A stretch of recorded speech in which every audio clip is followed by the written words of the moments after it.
Thank you so much.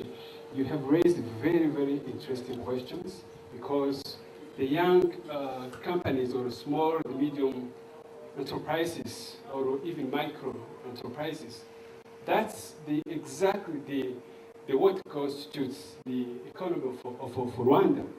So that's exactly the reason why the capital market has been established in Rwanda to support those small and medium enterprises. What we have done so far to really to make sure you are able as a young entrepreneur to raise funds. As you know, the capital market is the avenue to support you to be able to raise capital and to develop your business for long-term, long-term capital. What we did create the what we call the Rwanda OTC market, or Rwanda over-counter. What does it mean? It's a market with less regulations, the rules, to make sure you as a young company, you be able to access to capital. That's a strategic initiative we have taken really to take into account your needs as a small company. As where we have pushed really to develop an SME policy, small and medium enterprises policies, which has been now adopted by the government for Rwanda, which has created on one side an SME fund, which is currently under BRD. And as well as we really understand, even if you get funds, you will struggle to use these funds because you don't have the capacity needed really to invest the money, even to understand the technicalities behind use of your money. What we did create also the capacity building, which is under RDB, Rwanda Development Board. So we understand there is two visions. One is to really have a capital market which has the rules which are not stringent, which is friendly, which really help the small businesses to get funded. And on the other hand, we are saying, okay, it's okay, but there are those companies which may even not be qualified to access to Rwanda OTC market. Yes, we are saying there is an SME fund, which is, if you are qualified, you just have to approach BRD. They will tell you what you need to provide to access to the funding. So we have addressed this issue the issue for small businesses, what you really are facing today. Of course, I understand this is the beginning. The road is long. You need to be just patient, but we are addressing all those questions. My comment is based on the recent experience. Many people think that investing in capital markets business requires millions of money or millions of dollars. But if I can give an example, KCB cross-listed on capital market, and one share is selling one share on 150 Rwandan francs. This is something like 20 Kenyan shillings.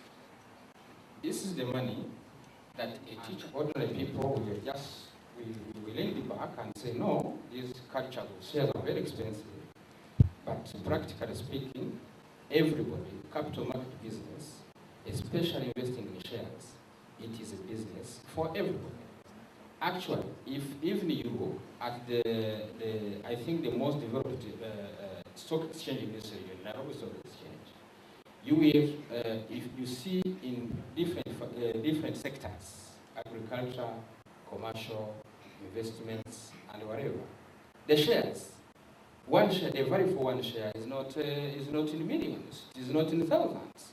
It is 20 Kenyan shillings, 30, 50, something like that. So, but this is one component of capital market. Of course, you will have bonds, you will have other affiliated businesses to capital market.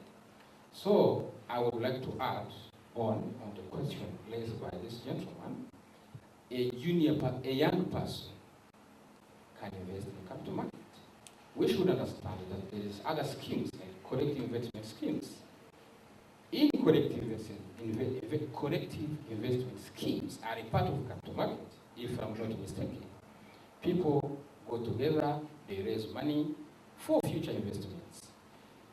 People, I was reading last week, our national policy, our national savings policy, even young people were thought of. Young people can raise $1. They can raise $1, then this number and this money will be invested in a given scheme. So this is to say that this is to challenge the thinking that the capital market business is for rich people. Capital market business is not only for rich people. Even ordinary people can invest in the capital market. The experience is KCB, the value of one share in KCB. I'm waiting to see the value of one share in the coming IPO Brarilo.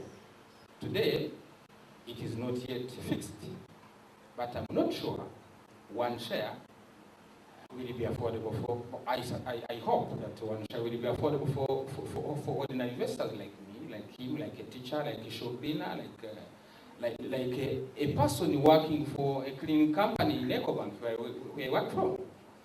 This the comments I would like to raise, and I hope that they are giving some insights on the question that was raised by the person representing youth. And youth, they don't have incomes, but they can manage to be in the order of things in terms of investing. Thank you. That will come from opening up capital markets. And what I was thinking as you were talking is, you sound like you're going to start a retail brokerage. That you will be the person who starts a company that sells stocks in a way that individuals can benefit from, not necessarily just institutions.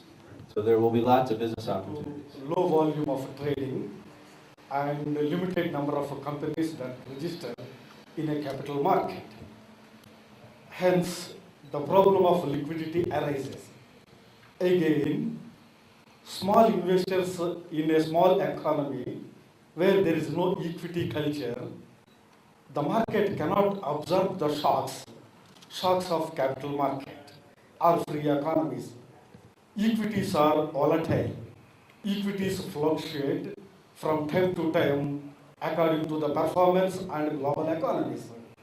So in emerging markets and in smaller economies, at the initial stage, people cannot absorb and take it, those shocks.